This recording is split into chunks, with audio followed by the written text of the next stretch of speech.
श्रीमन्नारायणाय नमो नमः।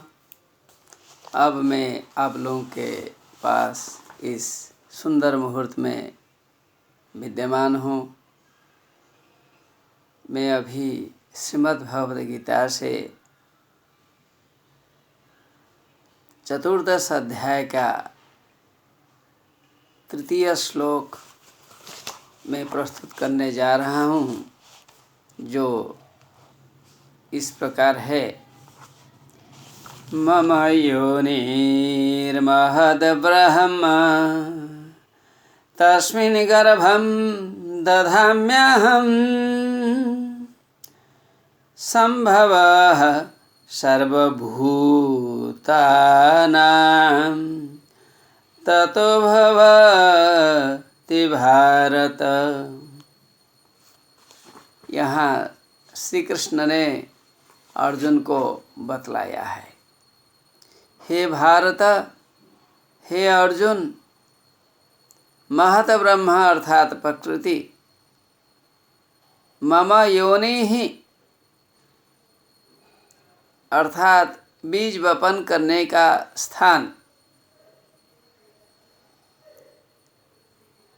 कौन है ना, महत ब्रह्म।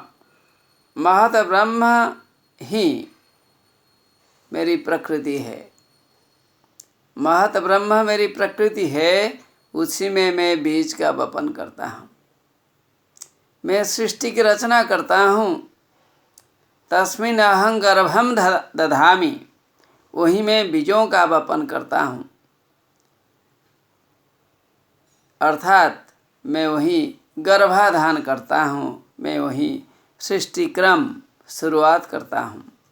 ततः सर्वभूतानां संभवः भवति, उससे अर्थात प्रकृति से, हमारी सहायता से, प्रकृति से सभी प्राणियों का जन्म होता है, सभी जीवों का, चर अचर सभियों का जन्म होता है।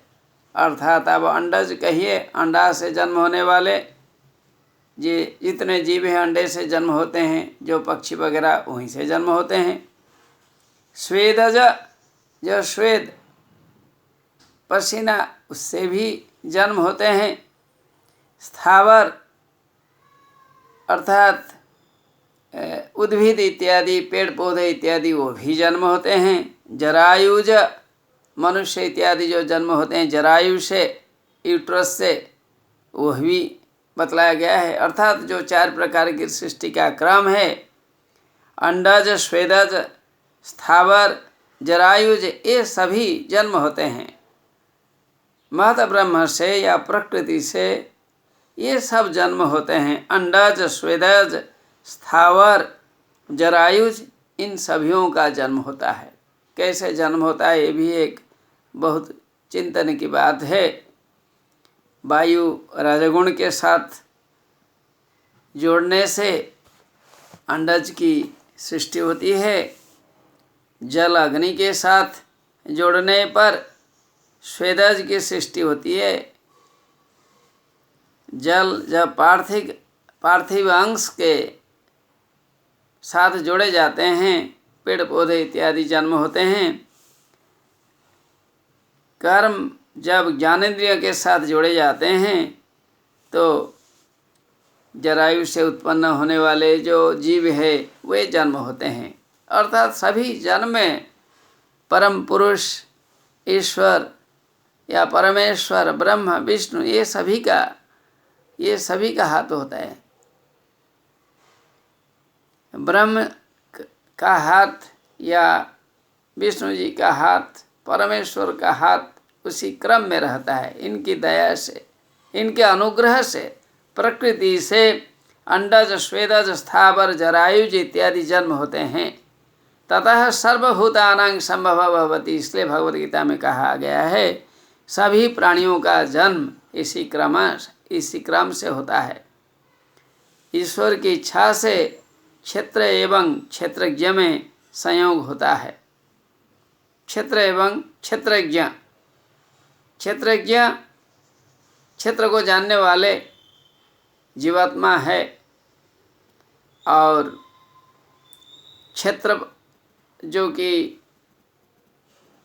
पार्थिव शरीर है, इनमें जो तत्व है ये सभी क्षेत्र में जाते हैं और क्षेत्रज्ञ होता है मनुष्य में जो स्थिति है, मनुष्य में जो सत्ता है, मनुष्य में जो ज्ञान है, ये परमात्मा का एक अंश है। उसी अंश के कारण मनुष्य सभी प्रकार चीज़ों को जान सकता है।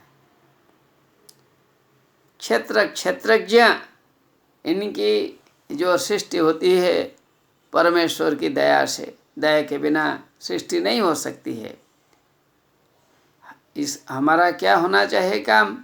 यदि सृष्टि का क्रम इस प्रकार है, अंडज स्वेदज स्थावर जरायुज की इस प्रकार सृष्टि है, भगवान की दया से सृष्टि होती है, क्षेत्रज्ञ की जानकारी होती है, क्षेत्र और क्षेत्रज्ञ जो संबंध है ये परमात्मा की दया से, तो हमारा क्या कर्तव्य है? हम तो साधारण आदमी है, मनुष्य है, हम निर्लिप्त रहे, हर काम परमात्मा को स्मरण करते हुए करें। हम मन में अहंकार का भाव या अहंकार की भावना हम मन में न रखें, ईश्वर निष्ठित होकर हम काम करें। नमो नमः।